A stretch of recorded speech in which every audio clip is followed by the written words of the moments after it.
Ce serait vraiment possible de faire la même chose. Oui, l'agriculture urbaine, c'est vraiment une bonne idée. Il y a plein d'avantages. Entre autres, ça réduit les îlots de chaleur, ça réduit les gaz à effet de serre liés au transport des aliments, ça réduit les espaces bétonnés. En tout cas, si on fait de l'agriculture urbaine à l'université, il faudrait vraiment qu'on fasse du miel. Moi, je suis biologiste, puis je regarde ça, puis l'abeille, en ce moment, elle aurait vraiment besoin de revaloriser au niveau de la biodiversité. On oublie souvent que c'est un des plus importants pollinisateurs.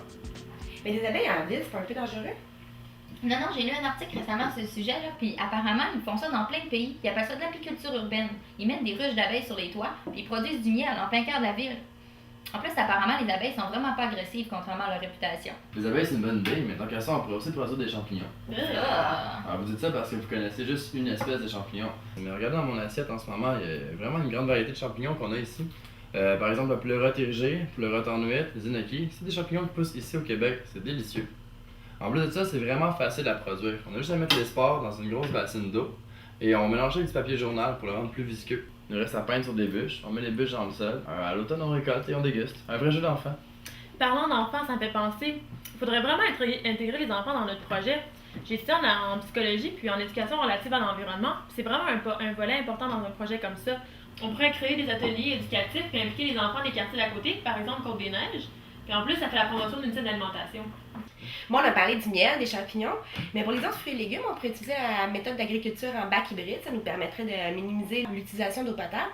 Puis en plus, on peut faire pousser ça n'importe où, sur des espaces bétonnés, des toits, même sur des terrains contaminés. Puis il paraît que ça fonctionne super bien, on pourrait même faire pousser du melon. Ah oui, bonne idée. Puis si on fait pousser du melon, il faudrait ramener le melon de Montréal. Il était tellement célèbre à l'époque. Vous connaissez pas le melon de Montréal? Hey, je peux pas croire qu'un melon qui a fait la fierté de notre ville, de Montréal, pendant tant d'années, soit si peu connu aujourd'hui. Hey, à l'époque, là, on le retrouvait sur les tables des plus grands restaurants et hôtels. Il coûtait 1$ à 1,50$ la tranche. Puis ça, là, c'était au début du siècle dernier. Donc ça fait vraiment longtemps. Mais en tout cas, pour toutes sortes de raisons, il a arrêté d'être cultivé pendant à peu près 50 ans. Mais la bonne nouvelle, c'est qu'on a retrouvé ses graines en 1996, puis on pourrait recommencer à faire pousser ce fruit emblématique. En tout cas, une chose est sûre, si on fait de la production agricole, il va falloir se méfier des insectes ravageurs et des maladies. En plus de ça, avec tous les contaminants et les pesticides dans l'environnement, je pense que l'idéal serait de miser sur des techniques alternatives. On pourrait développer un centre de recherche en lutte biologique. C'est quoi, c'est la lutte biologique? Dans le fond, c'est d'intégrer les prédateurs naturels afin de contrôler les ravageurs. Il y a sûrement des gens à l'université qui seraient intéressés par ça. Peut-être même des étudiants pourraient faire des stages ou des projets de recherche.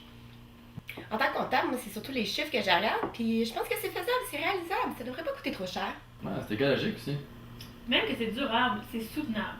Et c'est mobilisateur. Moi, en tout cas, j'ai étudié en communication, puis je trouve que c'est vraiment un beau projet pour informer les étudiants puis les conscientiser aux défis environnementaux. En plus, ça pourrait encourager les initiatives étudiantes.